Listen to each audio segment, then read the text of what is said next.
distingués, messieurs et madame, c'est un plaisir d'être ici à ce forum sur le secteur minier. Je suis ici pour le secteur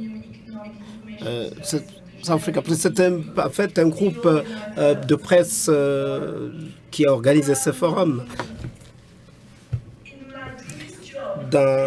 Lors de mon précédent emploi, je couvrais le secteur minier. Il est fantastique de voir le projet emblématique de ciment en Guinée et il va nous en parler plus tard, mais je voudrais en fait le indiquer de manière particulière. L'un des secteurs aujourd'hui va se centrer sur le secteur minier, comment le secteur minier peut stimuler la croissance économique.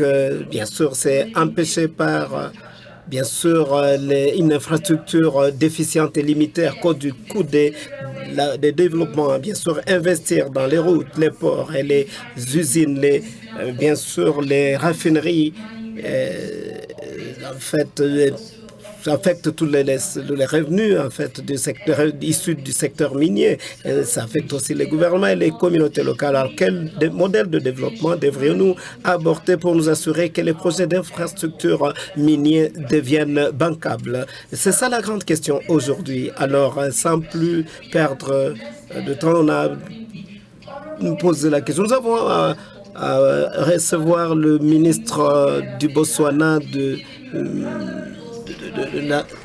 secteur minier du Botswana. Et nous lui donnons une salve d'applaudissements. Nous recevoir aussi accueillir monsieur Michel Philippe, PDG d'une entreprise en Afrique du Sud. Nous avons également l'énorme plaisir de recevoir Tony Stani, directeur général de Africa Global Logistics. Nous avons également M. Laurence Vincent Bonnois, directeur de Rio Tinto. Et le dernier, mais pas la moindre, c'est Valérie. Voilà, une salve d'applaudissements à tous ces orateurs. Alors, sans plus perdre beaucoup de temps, nous allons débuter notre conversation, notre entretien.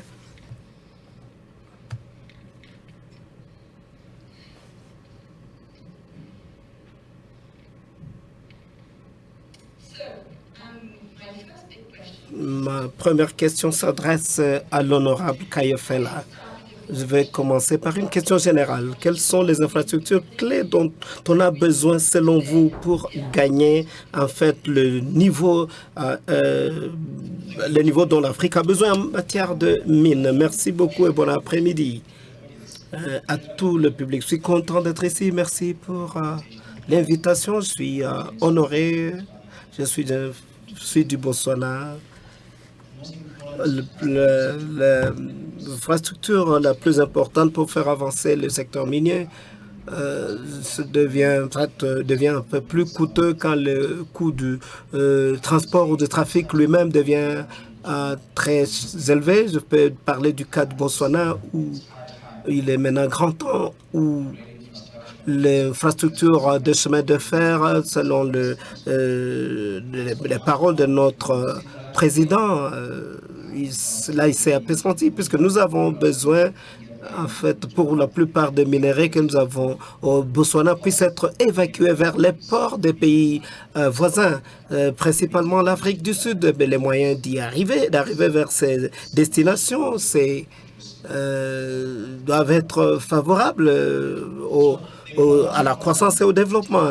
Alors, le développement et les infrastructures sont importantes.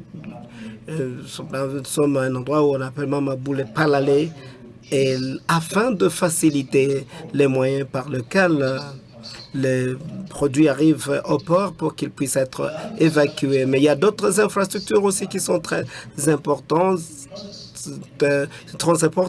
En fait, je pense que ce serait moins coûteux pour les entreprises minières d'avoir ces infrastructures, mais certaines entreprises sont en Asie, sont en Europe. Vous pouvez imaginer les coûts qu'il faut pour qu'ils atteignent ces minéraux ou puissent atteindre ces destinations pour qu'ils puissent être traités. Alors pour nous, en Afrique du Sud, nous aspirons à développer une infrastructure, à élaborer, à mettre en place une infrastructure qui peut en fait déboucher au fait que les minéraux ne quittent plus le continent, qu'ils soient traités jusqu'au produit final, jusqu'à ce que en fait tout puisse être traité dans la région. Et bien sûr, c'est ça l'aspiration régionale, surtout au niveau de la SADC et surtout sous le régime des douanes sud-australes, en Afrique australe. On a besoin de courant. Le courant, c'est aussi notre infrastructure importante.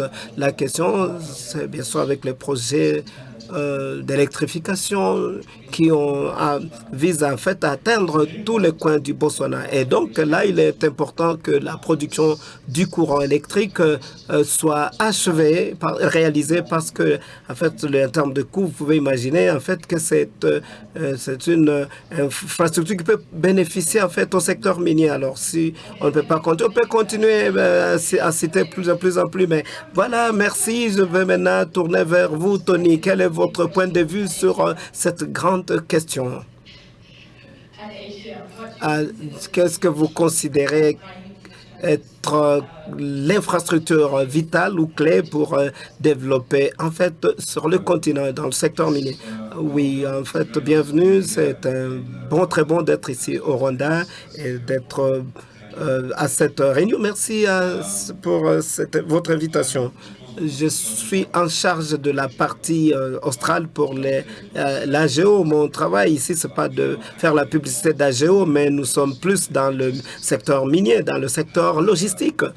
Alors, je voudrais expliquer certains problèmes ou obstacles auxquels nous nous confronterons et ce que nous essayons de faire pour surmonter, améliorer le secteur. Si je peux donner le contexte, certaines de grandes réserves de cuivre et de cobalt, comme vous le savez, sont dans la partie australe de l'Afrique, surtout au Katanga, au Congo, en RDC, et aussi dans la partie nord de la Zambie, dans la ceinture de cuir ou la Copper Belt. Alors, il y a des gros volumes qui s'augmentent, bien sûr, au cours des années, et notre production avance aussi au fur et à mesure que ces volumes s'accroissent. On arrive jusqu'à 40% dans les années, ça arrivera aux 40% dans les années prochaines. Il faut maintenant que toute cette cargaison soit déplacée jusqu'à sa destination finale. Et à cet égard, il ne s'agit pas d'un seul port ici. Nous parlons ici de 5 ports pour cette seule région en particulier. Et je vais l'expliquer un peu plus davantage. Comme nous commençons aussi, il y a 2 ports dominants qui, pour ces denrées, un d'abord, c'est le port de Dar es Salaam. Les volumes ou les quantités sont équivalentes en fait entre les 2 ports, de celui de Dar es Salaam et de Durban. Alors vous avez un port secondaire ou auxiliaire, Beira et Mauvaise Bay. Donc là, c'est un terminal multidimensionnel avec 60 mètres carrés où nous devons en fait faire traverser ces minerais. Alors, donc, nous avons besoin d'un réseau de ports en Afrique et nous sommes probablement le plus grand opérateur dans les ports dans notre partant de notre entreprise. Nous faisons partie de la famille MSC, qui est une grande famille d'embarquement de cargaison. Nous parlons un peu. En fait, nous avons acquis cette concession pendant 20 ans, très récemment. C'est très récemment qu'on l'a fait. Et pour faire un peu de travail, là, nous devons mettre des métaux, des minerais à travers ce port. Et le port compte essentiellement sur les activités locales ou régionales. La cible dans les 5 ans à venir, c'est de nous assurer que nous pouvons, en fait, gérer ou faire évacuer 10 tonnes de cobalt. C'est le port de Lobito au Congo de l'Angola. Alors, nous avons une section depuis Kolwezi jusqu'à ce port. Et bien sûr, là, c'est sur la voie ferrée du Congo. Et bien sûr, il n'est pas un niveau satisfaisant pour faire découler toutes ces quantités. Alors, à divers parties, il peut y avoir des concessionnaires le long du parcours. Il peut y avoir des gens des concessionnaires qui travaillent avec les mines, qui travaillent bien sûr au niveau du port de Lobito, parce qu'ils sont intéressés autant qu'ils peuvent. Il y a aussi un navire là qui doit amener ces matières à la destination finale. Là, c'est là où intervient MSI pour le développement. Nous ne sommes pas des experts dans le secteur minier, mais comme je l'ai dit, nous apportons notre savoir-faire et puis rendre le secteur plus compétitif. Nous sommes complètement, en fait, différents ports à différents temps et la situation est très fluide en cette matière. Alors, finalement, nous allons, pour avoir détaillé tous ces aspects dans ce domaine. Alors, vous avez travaillé pendant longtemps comme opérateur de l'électricité française. Alors, qu'est-ce que son importance pour le secteur minier? Bonsoir à tout le monde.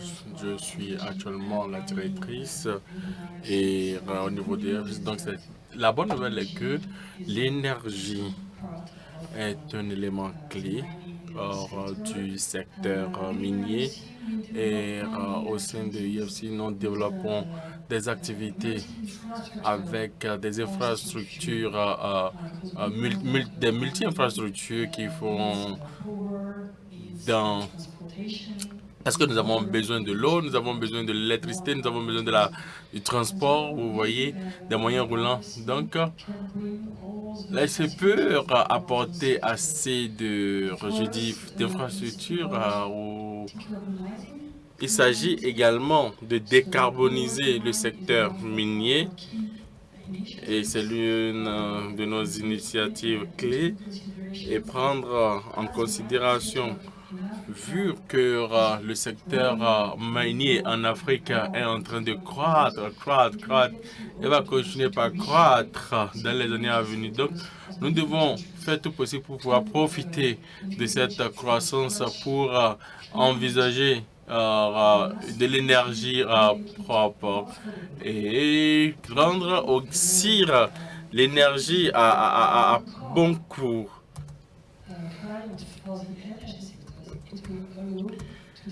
Pour permettre aux clients d'accroître leurs services dans tous les pays. Et donc à AFC, nous sommes déjà prêts et je peux vous dire que nous essayons déjà de mettre en œuvre cette énergie propre pour ICP. C'est juste un exemple que j'ai donné maintenant. Parlant du transport, vous voyez, ici, nous ne laissons pas de côté le climat parce que le climat, c'est un élément clé. Nous essayons de voir quelles sont les installations que nous pouvons mettre en œuvre pour accompagner le transport. Nous travaillons également pour aider les minières et vous voyez, les routes ferroviaires aussi, on essaie de les développer pour que cela soit suffisant et que ça existe. Et parce que généralement, ce n'est pas facile de transporter les minerais. Donc, parfois, nous devons aussi apporter, c'est-à-dire le milieu doit être, nous devons rendre le milieu compétent.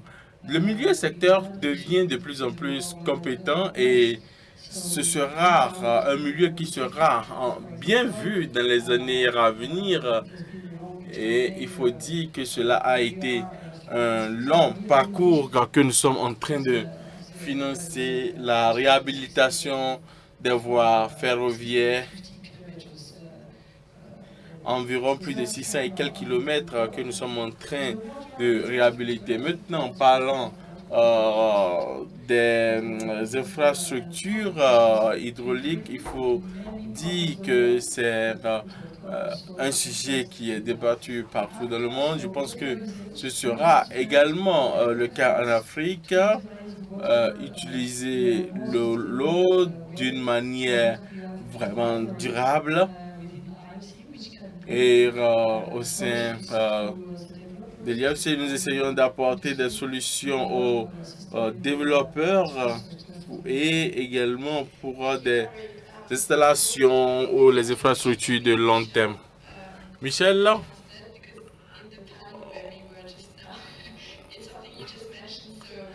nous allons maintenant vous donner la parole. Nous voulons que vous puissiez prendre la parole et nous donner vos perspectives. Bon après-midi à tout et chacun de vous et merci pour l'opportunité que vous nous donnez. Vous venez de parler de l'eau. C'est vrai, nous ne faisons pas bouger l'eau, mais nous faisons bouger toute autre chose. Vous voyez, nous sommes là pour gérer tout le fret du pays. Au Botswana, nous avons de très bonnes relations et nous travaillons beaucoup avec le MSI et même avec d'autres pays. Nous avons 6 départements opérationnels et qui constituent également un grand contributeur de notre revenu parce que c'est vraiment efficace et c'est moins cher et c'est aussi, que dirais-je, ça prend en compte l'environnement. Et dans la région, nous essayons d'accroître notre réseau et aussi essayer de tisser d'autres liens. En Afrique, nous avons certaines routes, nous avons certaines installations, nous avons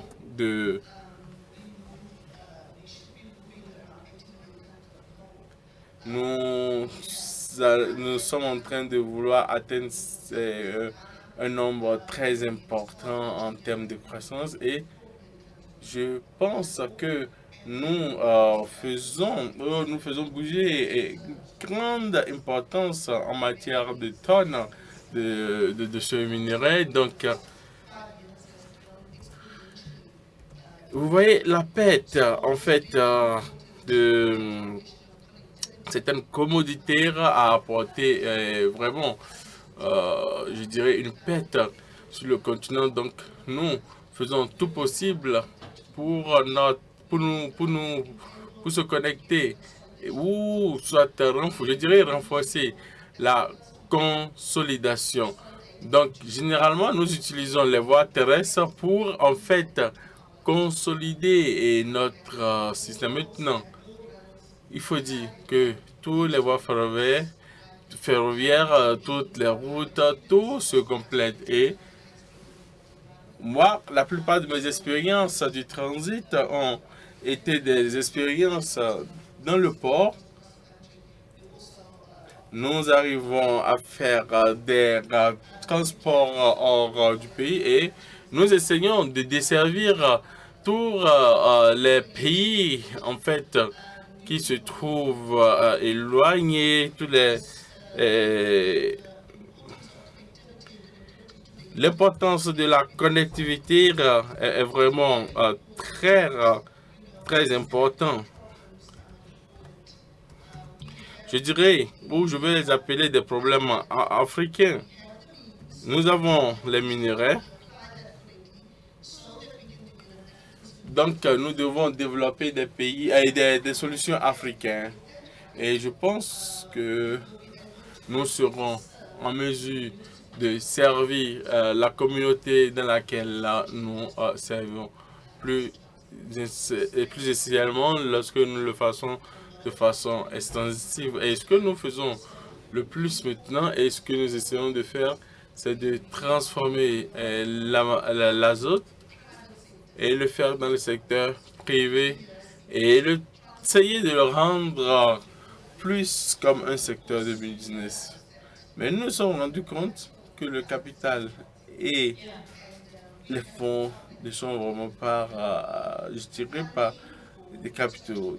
Parce que si nous enlevons le projet de construction et autre chose, il faut reconnaître que pour construire, vous avez besoin des experts, vous avez besoin des compétences de d'autres secteurs pour permettre à ce que l'économie soit vraiment, je dirais, très interactive. Nous allons revenir au secteur privé. Je vais garder le meilleur pour la fin. Alors maintenant, quand on parle de Rio, c'est l'une l'une des compagnies qui s'investit tellement dans le minier. Merci beaucoup et je suis vraiment très content ici de représenter Rio autant pour moi et nous sommes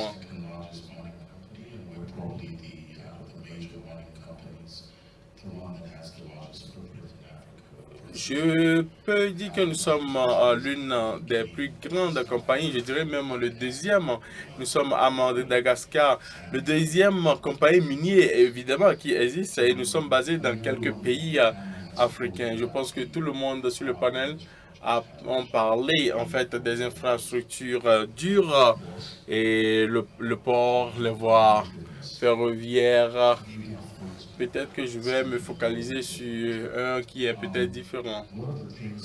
Une des choses dont nous avons besoin de façon très critique dans le développement des infrastructures, c'est l'infrastructure humaine.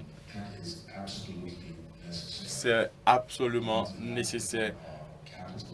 Vous voyez, les mines en Afrique sont vraiment très capitales et les hommes d'affaires dans ce milieu ont besoin d'un certain nombre de capacités intellectuelles, des scientifiques qui peuvent nous aider à comprendre les impacts sur l'environnement, sur l'économie, des gens qui font la communauté. Je pense que c'est l'un des défis auxquels nous faisons face. Comment est-ce que nous pouvons nous assurer que lorsque nous avons un programme bancable, comment est-ce qu'il faut trouver des infrastructures dures pour pouvoir extraire l'or. Et il faut qu'on s'assure que nous avons, par exemple, des personnes pour le faire. Donc, j'aimerais mentionner ce point. Et tous ces points, il faut le dire que le système minier est considéré comme un système, est tout un écosystème. Et pour que nos affaires soient vraiment connaissent un succès, nous devons essayer de pouvoir trouver un effet de levier. Et je pense que c'est une priorité pour beaucoup de pays africains. Nous avons beaucoup de personnes qui essaient de pouvoir à partir de la Guinée. Donc, mais c'est vrai que nous avons besoin de plus. Nous avons besoin de ce effet catalyseur de la part des pays pour pouvoir évoluer. Et j'aimerais juste prendre un aspect pour ne pas répéter ce que mes collègues viennent de dire ici. Et je vais vous poser alors une question plus courte. Alors, le deuxième point important, c'est en fait qu'il peut rendre les projets infrastructures, les projets miniers bancables. Alors ici, nous voudrions écouter en fait les scénarios sur cela et comment cela peut être en fait peaufiné pour ainsi un projet si exigeant. Alors, merci beaucoup. Peut-être ce n'est pas tout le monde qui connaît ce que Simandou signifie. Simandou, c'est un projet minier le plus extraordinaire au niveau mondial. C'est en Guinée. Nous sommes fiers du projet, nous sommes contents, nous sommes excitants, nous sommes en train de produire en fait le plus... Simandou est très important dans la décarbonisation dans le monde. Il va nous permettre de décarboniser de manière importante la production de l'acier et en Guinée depuis très longtemps. Et ce que nous faisons, c'est être en mesure d'extraire ces minerais, bâtir en fait un chemin de fer trans-Guinée de 50 000 kilomètres. Ce sera le premier depuis l'indépendance de la Guinée qui pourra relier pour la plupart de la partie australe de Guinée jusqu'à la côte, puis en allant vers les grandes parties de la Guinée. Puis il y a d'autres infrastructures qui pourront arriver avec des installations portuaires. Donc ce sera une transformation pour la Guinée, une transformation pour l'Afrique de l'Ouest. S'il arrive à point nommé, il pourra vraiment développer des projets en Afrique. Alors c'est bien sûr un partenariat entre nous avec d'autres entreprises. Comment cela marche? Enfin, l'exploitation minière, c'est une activité commerciale qui dépend des conditions du marché, de la disponibilité des capitaux sur le marché et bien sûr sur la situation économique des minerais et tout est dépendant bien sûr de la demande. Aujourd'hui, il y a une forte demande sur l'hybride. Nous travaillons avec les entreprises chinoises qui en ont l'expérience. Nous avons un grand long partenariat avec eux pour partager les coûts des infrastructures, pour rendre en fait le mine viable ensemble avec les partenaires sur les 4 blocs dans la Simandou. Alors cela nous permet aujourd'hui de développer le projet. Pour être plus clair, ce n'est pas un projet qui va être développé, mais nous avons déjà exécuté en fait un certain pourcentage de la première phase du projet. Vers la fin de l'année du projet, nous aurons fait 80% du parcours et ça nous rendra en fait à terminer son exécution en 2006. Donc nous sommes en train d'aller très rapidement avec ce projet. Merci. Merci Laurence. Alors Tony, il y a une autre grand témoignage sur les fronts du secteur minier. Les corridors. Il y a un corridor qui doit être mis en place. Qu'est-ce qu'il faut prendre? Vous avez expliqué un tout petit peu là-dessus. Est-ce que vous pouvez plus aller parler du financement? En fait, nous sommes impliqués aussi à bord aussi du projet Simandou depuis plusieurs années. C'est quand il a commencé. Donc tout le monde a travaillé à une étape ou une autre. Donc voilà, nous avons joué notre rôle, chacun sur l'étape. Au niveau financier, nous avons travaillé avec GM et Bolloré dans les lignes de construction qui sont en fait dans le domaine de l'exportation des produits qu'ils produisent. Puis vous avez différentes vues, que ce soit des mines du moins chinois ou des mines américaines. Il y a différentes approches selon en fait ce qui les gère et selon la bancabilité du projet. Et bien sûr, il y a beaucoup de projets qui sont là, mais ceci doit être reconnu. Alors, pour revenir au port de Lobito, vous devez vous rappeler que ce chemin de fer existait. J'ai travaillé en fait dans le Benguela et qui a dû en fait fermer à cause de l'instabilité sécuritaire qui existait à l'époque entre Benguela et la RDC et le Congo. Alors les gens cherchent la sortie des produits, les gens cherchent les services et le taux qui est concurrentiel et puis le maintenir stable. Nous avons aussi du côté logistique la chaîne d'approvisionnement aussi très cruciale. Ça aussi des tonnes et des tonnes, c'est beaucoup, c'est pas des conteneurs. Donc des grandes quantités massives. Et puis donc il faut aussi la fiabilité pour écouler tout ça. cela. Alors, il n'y a pas d'infrastructure. Si je donne en fait les statistiques aujourd'hui, tous les secteurs miniers actuellement écoulent les produits par voie routière, ce qui est absolument ridicule en soi, puisque compte tenu d'un certain nombre de facteurs, au niveau vers Lobito, la route n'est pas une option. Il faut absolument un chemin de fer. Alors, ce que je veux dire, la plupart a été rénové. Il y a une grande partie qu'on peut couvrir, mais il y a des problèmes du côté congolais. Et les problèmes, le Congo doit arriver à un accord approprié avec l'opérateur dans la section commerciale, sinon ça ne marchera pas. Les mines en soi ont vraiment soif d'arriver, passer par Lobito, parce que les exportateurs, parce que c'est moins coûteux, c'est convivial de manière environnementale. Alors,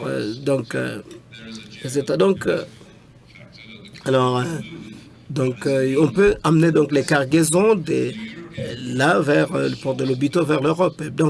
Et puis faire la traçabilité de la source de ces minéraux. En fait, vous savez, le cuivre et le cobalt vont vers l'Est. Alors, le projet est finalement bancable, mais il y a des infrastructures. Alors, il faut qu'on améliore, en fait, de notre point de vue.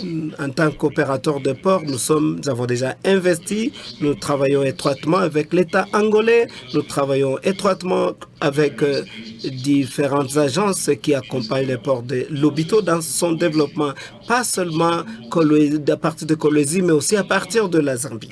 Alors qu'il y a beaucoup d'activités, beaucoup de développement en cours pour rendre ce travail, en fait, pour faire marcher le travail. En fait, donc là, le Lobito est donc bancable. Enfin, juste pour illustrer par un exemple, par rapport à ce que vous avez dit, mais j'ai écouté de mon collègue Michel parler de Transnet. Transnet, c'est un géant, il a une infrastructure extraordinaire. En Afrique du Sud, mais l'Afrique du Sud, ils ont une forte infrastructure. Autrement, Michel, ce que vous pouvez faire pour attirer ces quantités, ces volumes vers l'Afrique du Sud, ce qui est vrai, mais c'est un accès ouvert. Donc, autrement, donc, les opérateurs doivent bien sûr alléger les conditions sur les lignes pour évacuer leur cargaison. Merci beaucoup, Tony.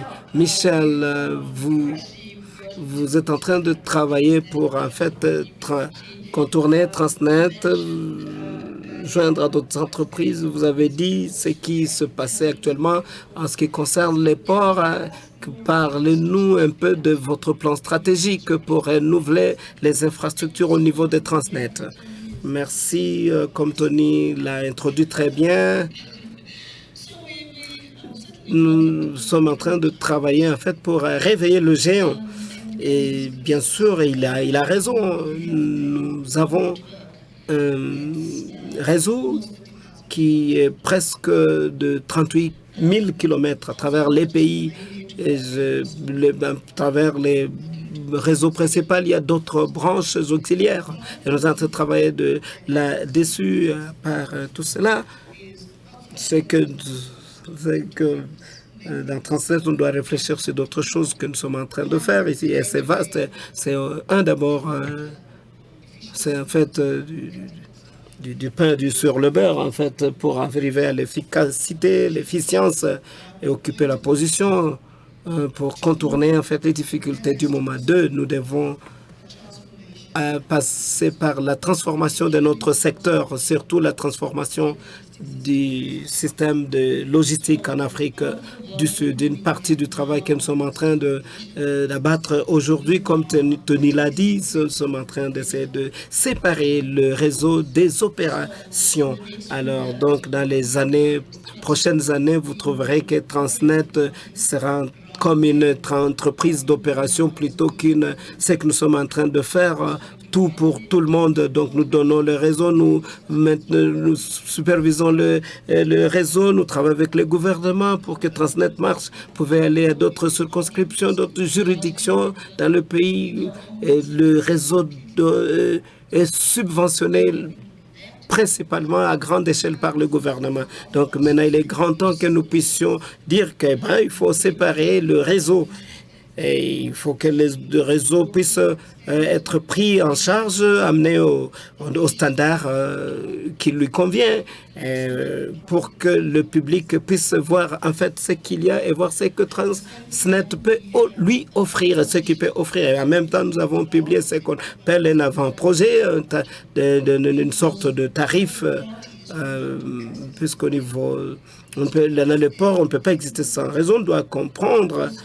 Ils doivent comprendre comment ils peuvent se gérer, comment on va aussi donner nos services à travers ces réseaux. Donc nous sommes avancés, très avancés, pour aller au point où nous pouvons permettre aussi l'accès au privé dans le réseau. Donc nous espérons que dans les mois qui viennent, la plupart de ces choses, les régulations, si vous voulez, même la réglementation, la régulation à l'interne va donner les tarifs, et pour que tout le monde qui veut vraiment puisse aller dans le spectre, puisse étendre, voir les coûts, pour en fait, cela pourra aider pour en fait la bancabilité de tout projet qu'on voudrait mettre en cours, qu'on voudrait diriger. Alors donc au niveau Transnet, donc nous voulons donc couvrir tout cela de manière complète. Nous ne sommes plus le Transnet où on veut tout pour tout le monde. Nous nous sommes rendus compte de l'importance du niveau privé, de l'accès du privé.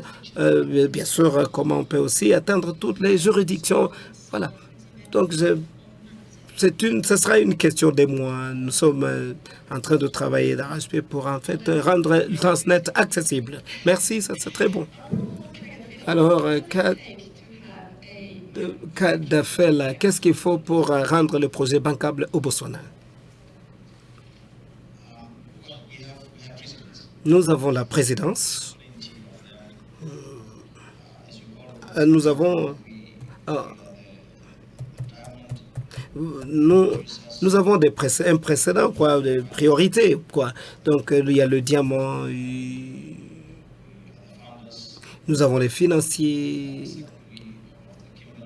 nous avons aussi le processus de Kimberley, que nous cherchons à en fait enlever totalement du marché mondial pour éviter les diamants issus du conflit dans des régions qui sont affectés,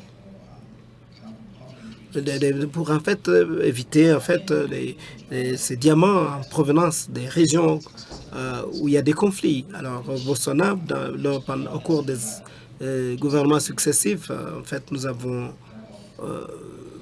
il n'y a pas de conflit, il n'y a pas de conflit. Tous ces conflits sont étrangers en fait. Pour nous, donc la capacité d'atteindre les ports quand il y a des conflits, le rôle du lobby a été observé et favorisé. Il faut des élections régulières, en fait un État multipartite, des conditions comme ça sont nécessaires. Je pense que depuis 1996, c'est-à-dire un peu presque après l'indépendance, un géant sur le secteur minier est venu s'installer au Botswana. Et récemment, nous avons reçu Sunfire de l'Australie d'une petite ville frontalière. C'est là où ils se sont installés, dans un coin appelé Hanzi. Nous avons attiré d'autres groupes, les investisseurs, les gouvernements. Comme Laurence l'a dit, il est content de ce qu'on a étendu en fait le champ par rapport entre le secteur, les entreprises minières et les communautés. C'est une très bonne chose qu'il a indiqué que pour la pérennité future, pour la tolérance à l'avenir, il faudra qu'il y ait une relation de symbiose entre les secteurs, les opérateurs et les communautés pour qu'on puisse apprendre en fait des valeurs des communautés dans lesquelles ils opèrent pour qu'ils se sentent sentent plus en fait comme en fait, des indésirables dans les communautés où ils viennent opérer. Donc il est très important que ces rapports de symbiose existent entre les opérateurs et les communautés dans lesquelles ils opèrent. Et il y a aussi la discipline commerciale. Bien sûr, on travaille pour les profits, mais au cours des jours, mais on se rend compte que doit mettre plus l'accent sur la coexistence pacifique de ceux qui exploitent les ressources naturelles et les habitants qui vivent dans les milieux, plus que de viser seulement le profit à tout prix. Et puis, l'exploitation des ressources naturelles devrait voir en fait des routes construites dans les milieux usés. En fait, c'est important donc de mettre en place cette relation de symbiose entre les communautés et les opérateurs. Donc c'est tout un réseau de choses qu'il faut en fait mettre sur la table pour voir si le projet est bancable ou non. Bien sûr, l'aspect infrastructure dont Michel a parlé doit faire partie de tout cela. Et il est important pour nous d'avoir de bonnes relations avec les voisins aussi, la Namibie, l'Afrique du Sud, afin de couler en fait les produits en fait pour que les cargaisons puissent être écoulées à partir de on les fasse voyager à partir de l'Afrique du Sud. À l'autre chose, pour qu'un investisseur puisse entrer dans le jeu, il est important de pouvoir identifier, comprendre la manière dont nous faisons l'évacuation au niveau du Botswana, c'est par le train vers l'Afrique du Sud-Est, comme nous l'avons vu précédemment comme Michel l'a dit, nous avons vu en fait l'infrastructure être détruite. Alors, donc, Doudou était dans le service minier. Donc, il est important donc d'ouvrir d'autres avenues, d'autres routes pour en fait pour la diversité. C'est pas à dire que nous sommes en train de perdre en fait la route vers l'Afrique du Sud, mais on peut aussi diversifier en ouvrant une sortie vers la Namibie. C'est ça le développement et la diversification dont Laurence a parlé. Les entrepreneurs devraient en fait profiter de toute l'entreprise pour embrasser, pour devenir durable, être toléré. En fin de compte, on a besoin de rapports spécifiques, de symbiose avec les communautés, les opérateurs, les gouvernements, les circonscriptions et les entreprises minières.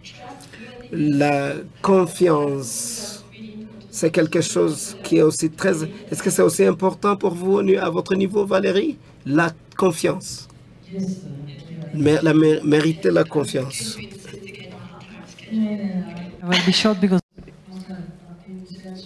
Oui. Je pense que certaines personnes insistent sur un capital vraiment très important, la visibilité, les lois et l'accès transparent des infrastructures, par exemple, créer, par exemple, des infrastructures communes par 1, 2, 3, 4 miniers pour pouvoir minimiser le coût. Vous devez être en fait vous fusionner pour pouvoir être compétitif. Et pour la compétitivité, forcément, nous aurons à parler du respect de l'environnement et aussi pour sécuriser ou avoir accès à... Donc, je pense que c'est un mot ou un élément clé. C'est vrai que nous avons le Premier ministre de la Guinée qui est venu tout à l'heure. Donc, nous avons encore 10 minutes pour pouvoir commencer. Donc, je vais commencer avec vous, honorable. Comment est-ce que les projets infrastructurels peuvent être organisés pour pouvoir donner la vigueur à l'économie? Je pense que ce que je peux parler. Celui dont je peux parler actuellement, c'est l'extraction du colbert. Alors, il y a assez de développement de valeurs de chaîne parce que nous essayons de... Il faut dire que nous observons une révolution. Peut-être, nous pouvons essayer de voir ce que nous pouvons faire. Je ne peux pas dire que les miniers n'ont rien fait ou bien ils n'ont rien fait pour pouvoir revigorer l'économie. Ce dont je parle, et c'est les bénéfices parce que lorsque j'ai quitté Absco pour aller au Botswana, il faut dire qu'il y avait seulement une seule voie et il y avait quelques infrastructures du gouvernement et quelques services qui étaient là pour pouvoir faire les travaux. Donc peut-être que nous allons peut-être se focaliser plus sur... nous allons peut-être plus nous focaliser sur les locaux parce que vous voyez, et engager la communauté, créer du réseautage, c'est vraiment très important parce que vous voyez, pour les pays enclavés, par exemple, ce n'est pas facile de trouver en fait des mécanismes pour pouvoir entrer directement en contact avec les ports. Donc, c'est un aspect qui peut-être cause un problème. Mais le plus grand problème, c'est les infrastructures réelles. Donc, ça coûte vraiment cher, c'est pourquoi nous observons un peu de retard et plus précisément, n'oubliez pas que je suis en train de parler des pays enclavés. Peut-être ce que nous pouvons faire, il faut un partenariat privé-public et que ces deux partenaires peuvent s'assister et réduire les coûts pour le plus grand bonheur des acteurs. Lawrence, je pense que Sinodou a quelque chose dont vous voulez parler. Est-ce que vous voulez prendre la parole, s'il vous plaît? J'aimerais d'abord remercier le Premier ministre de la Guinée qui a voulu nous visiter et qui est venu ici. Semandou est l'un des premiers partenaires de Guinée. Je pense que c'est un projet conjoint en termes d'impact social. Je pense que c'est quelque chose que je dois commencer avec la division qui est en charge du partage des parts. Nous devons aider et de pouvoir également apporter les compétences dont nous avons besoin sur la table pour pouvoir faire face à la réalité. C'est vrai que nous avons déjà un partenariat très fort avec eux, mais ce que nous voulons faire, c'est la mise en œuvre. Pour moi, mon rêve, c'est de pouvoir voir ce projet soit un des projets qui transforment les pays africains. Parce que vous voyez, les mines, depuis le temps colonial, tout projet minier et vous savez, ces minerais, l'extraction de ces minerais impacte sur la vie de la communauté. Donc nous allons tout faire à notre pouvoir pour s'assurer que la communauté au niveau local, nous puissions les écouter, que nous les apportions, nous les apportions le soutien nécessaire et aussi que nous ayons une communauté prospère, des hommes d'affaires guinéens qui évoluent.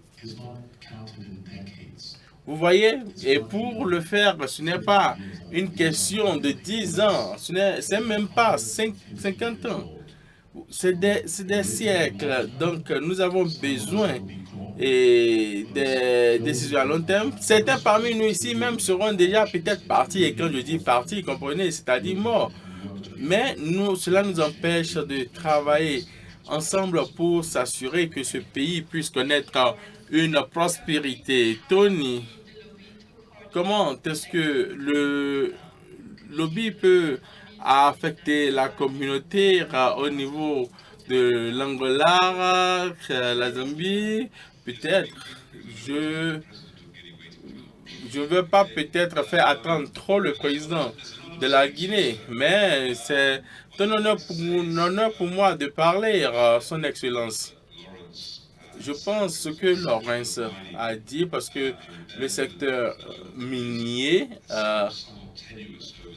il faut le dire, ce n'est pas une question de 10 ans. Donc, tout ce que je vais dire, tout est en perspective. N'oubliez pas, j'ai parlé de but qui est un port en Angola. Et l'Angola est un pays riche. Qu'est-ce que nous faisons? Nous essayons d'entrer en partenariat avec eux et nous essayons de les accompagner et nous essayons de les employer. Nous avons également des actions avec ces villageois. Alors, je dirais que ce n'est pas des villageois, tant pour moi, je parlerai plutôt des gens de la communauté. Et en termes d'emploi ou d'opportunités, cela sera fait. Et nous allons apporter de l'expérience, il y aura de la richesse. Et je pense que tout ce que nous pouvons faire, c'est de pouvoir comprendre l'environnement local et apporter les réponses qu'il faut. Merci d'être très bref. Michel, alors parlons maintenant de l'économie sud-africaine. Oui.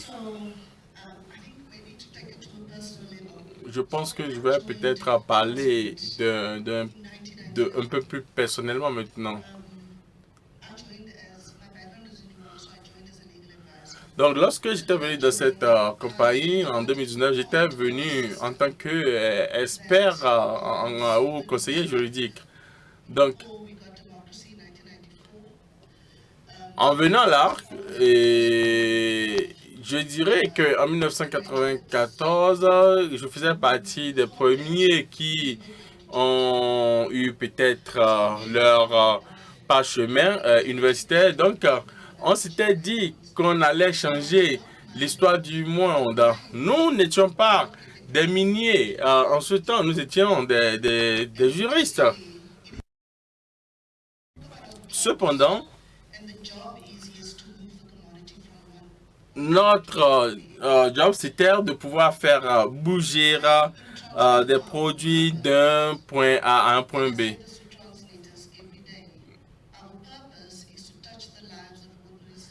Et je me suis dit, vous voyez, avec cette compagnie Transnet, notre objectif, c'est de pouvoir toucher la vie de la communauté, ou bien ceux qui vivent dans la communauté tous les jours.